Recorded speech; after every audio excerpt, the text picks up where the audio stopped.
All right, let's talk about episode 2, shall we? And again, still dealing with some issues, but it's all good. Well, one thing I need to talk about is the whole high school stuff. Well, not high school, sorry, it was middle school. Now, when it comes to middle school and high school, for me, I was actually one of those who wore uniforms. So for me, it's even worse. It's like, yeah, you get pretty embarrassed when it comes to free dress days versus actually just wearing your uniform. And oh my gosh, on those, it got worse in high school. It's like, oh my gosh, if I'm coming here and I'm free dressed, it's like, oh God, this is gonna suck. Oh my gosh, oh my gosh. And there's one point where I accidentally did it by accident. They said 60s and I was a greaser, so damn it. Yeah. But even so, who the fuck freaking decided to be like, hey, I know what would be a good prank. Let's screw over 4 of our classmates and make them think that it's freaking Halloween dress. What? Who the fuck did that? What the fuck, man? What the serious fuck? But okay, fine, frig it. And then we get to see how L actually came back, and that was kind of pretty cool. Sucks that, she was there all whole time after everything ended, and it's like she was actually there, and it's like, oh. And one thing you have to admit is petty theft freaking man. She knocked that hunter down, took the hat and jacket and ran for it. Damn. Damn. Damn. And of course the girl, I don't really know her name. Chances are she's like the oldest sister of one of the kids.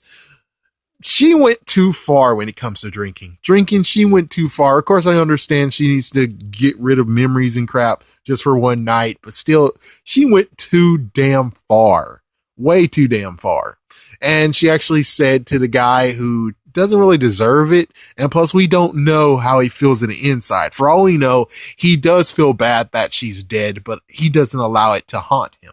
On the other hand, she's allowing it to haunt her.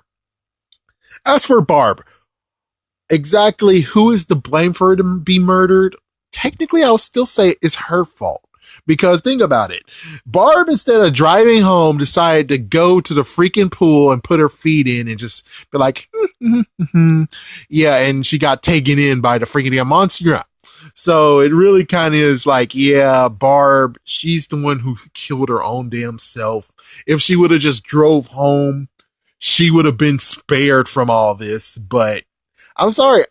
Barb is hot and all, but still, she is kind of to blame for her own death because she could have driven home and her friend told her to drive home.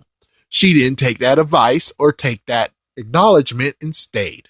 So being a true friend, I guess you want to say, was her downfall, and that's why she's dead. So it was Barb's fault.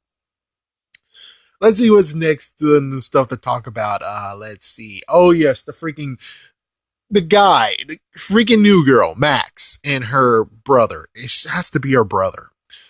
So apparently her brother is like, oh, well, we had to move from California and it's your fault. And it's like, it seems like it's your fault, man. It's like, even if it was her fault, you about to run over 3 kids, you think that's going to be like, oh yeah, we're not going to take any suspicions from from this guy who is driving recklessly and ran over 3 children. Yeah, that's not going to bring any freaking suspicion to you. All I have to say is, with that, if you did run over those kids, it would be 1-to-1. It's your fault this time. It's definitely your fault this time they have to move again. And don't be like a bastard ass and be like, oh, but it's your fault. You should have took the wheel and swerved out of the way. It's like, no, you're the damn driver. She's the freaking passenger. She's the freaking damn kid. She should not even know how to drive yet, or technically she knows a little bit about driving, but she can't actually really do it. So it's your damn fault. Freak you. Now let's talk about something else. The fact of Max got to join the crew for Halloween. And of course, one of the guys didn't like it at all. And of course, we all know why. It's because she coming in as the new person is kind of like replacing L a little bit, or the fact of he's a little bit, I won't say jealous. I'll just say it really hurts him hard. Just the fact of he really pretty sure would wish L was there. And instead, new girl, and you can understand what's going on in his mind. You can kind of understand it. Last but not least, we have to talk about the freaking dude. We have to talk about the sheriff. The sheriff promised L that at 5:15 he would return with a bunch of candies. And sadly, he didn't.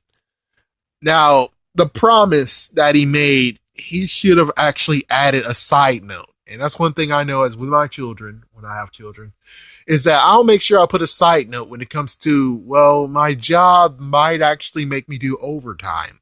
And that's the thing, is like, yeah, if you're going to promise her, make sure you put a side note. But if I do get late, if I do not show up, just know that my job basically made me stay longer because something's afoot. That's all you had to do, man. That's all you had to freaking do. And it's kind of funny. Last thing is getting paying a kid for his freaking candy. I said $6. He paid him $5. Yeah, I would have paid $1 extra. Well, anyways, on to episode 3.